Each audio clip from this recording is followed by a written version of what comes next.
The movie starts in a busy town center where everyone's going about their daily lives. The atmosphere seems to be a mixture of calmness and tranquility, indicating that the city is free from the disease that is crime. Suddenly, hundreds of unidentified flying objects come tearing through the sky and start indiscriminately shooting innocent civilians. A man named Peter watches it transpire in horror from a building until the flying machines fire a missile towards him. Right then, Peter wakes up in a cold sweat next to his wife Alice. It turns out Peter has been experiencing recurring nightmares. In his dreams, he and everyone he knows suffer through violent, alien invasion-like confrontations with an unknown enemy. Alice has advised her husband many times to consult a psychiatrist, but he always ignores her, mentioning that it'll pass. This has strained the couple's relationship, and now they mostly just try to ignore each other. This must be what it's like to be married to Tom DeLonge. Alice and Peter have two daughters named Hannah and Lucy, who are also worried about him, but Peter always claims that he will eventually figure out everything himself. The next day, it becomes clear that the environment at Peter's home is quite tense because of his recurrent nightmares. Therefore, to lighten everyone's mood, before leaving for work, Peter promises to take his family to the pier later that day, much to little Lucy's excitement. He also promises to host a party the next day to celebrate Alice's promotion at work. The strange thing about the city is that all the children are always at home because there are no schools here, and education is non-existent. Moreover, everyone seems to be too distant from one another. Although there are interactions, they seem to be very cold and ingenuine. Later, at work, Peter again has strange visions causing one of his equipment to crash. As he snaps out of his dream and tries to fix the machine, his boss David arrives there. David is an empathetic and understanding man who is aware of Peter's problems, so he recommends him to a good clinic. Peter disagrees that it's all in his mind, believing that what he is seeing are actual prophetic visions of an invasion that will soon come from the sky. However, David warns him to oblige, or else he won't be allowed to continue working at the office anymore. Shortly after, he again experiences some strange visions. In one of them, some gunmen storm into a building and start shooting everyone in sight. Just then, he wakes up, disturbed, and realizes that he's been dreaming again at work. To make matters worse, he's also late for the family outing, leaving his children devastated. Hence, fed up with what his life has become, he finally decides to visit the clinic. The next day, he announces to Alice that he has already fixed an appointment with a doctor, much to her surprise and joy. At the clinic, Peter meets a fellow patient named Chris, who reveals that he is also having the same visions. He then starts telling some strange theories, like someone wants to control them by erasing their thoughts. These people are violent and deadly, and they're coming to Earth very soon. Peter is confused by the conversation, but he chooses to ignore it since the place is filled with mental patients. Peter is a hypocrite.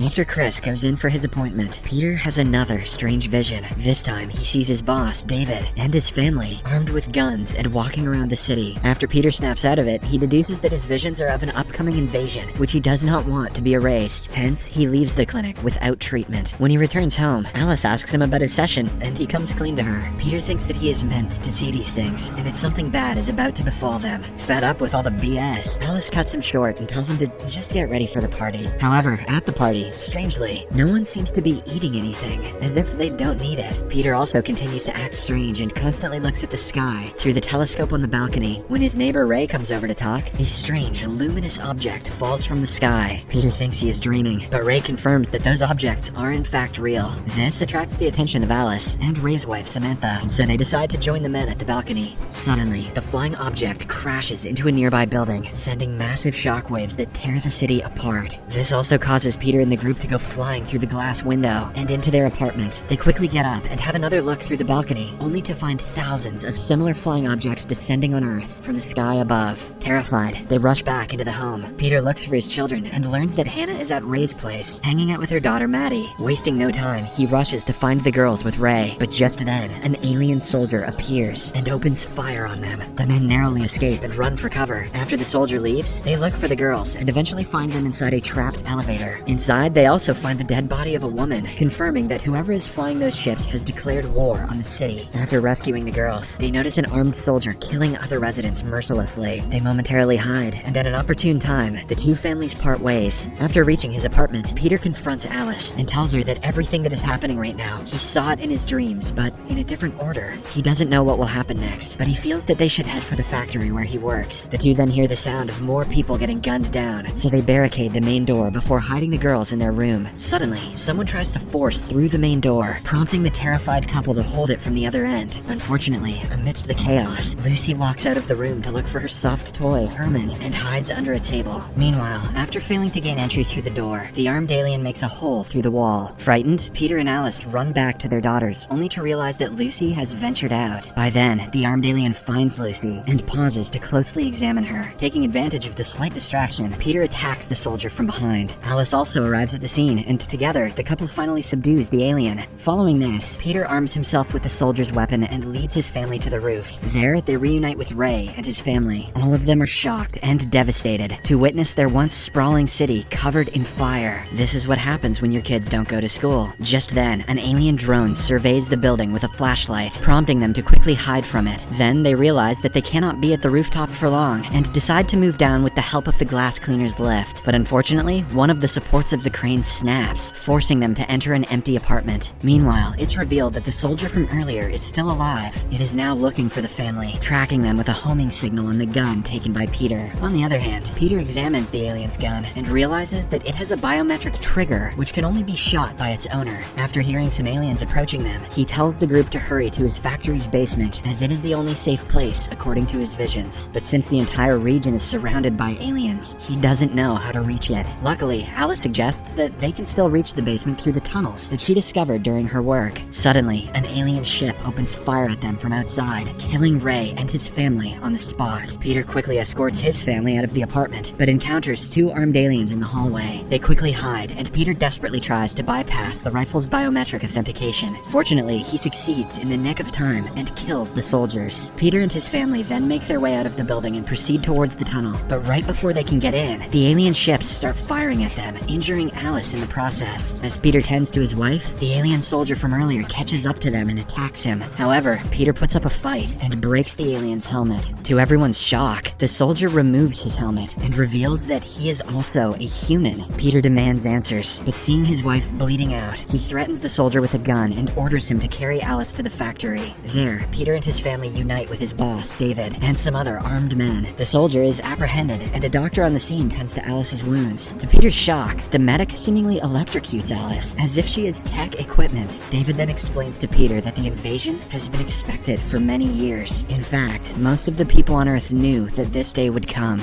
After further examination on Alice, the medic informs Peter that she has received extensive damage to her internal organs, and hence, she cannot be saved. Just then, the soldier, who is being dragged off for execution, shouts that he can save Alice. Initially, Peter assumes that he's simply trying to wriggle his way out of the situation, but when he looks at his dying wife, he decides to give the soldier a chance. He also decides to stay with the soldier and Alice, letting David evacuate their daughters to a subway station, where a transport train awaits them to take them all to an off-site base. Before leaving, the daughters bid their parents an emotional goodbye, with no assurance of seeing them alive again. Shortly after, the soldier tears open Alice's wound, and Peter is shocked to see several wires inside her body. He panics and demands answers. To his surprise, the soldier reveals that Alice is an artificial intelligence robot. Peter is taken aback by the revelation, and he becomes speechless. However, the soldier tells him that if he wants to save Alice, he needs an alternate source of power, which is Peter himself. At the soldier's guidance, Peter takes a pocket knife and warily starts cutting open his own chest, but even though he makes a deep cut, he feels no pain at all. After he is through with the process, he notices artificial organs and wires inside his body, confirming that he is also synthetic.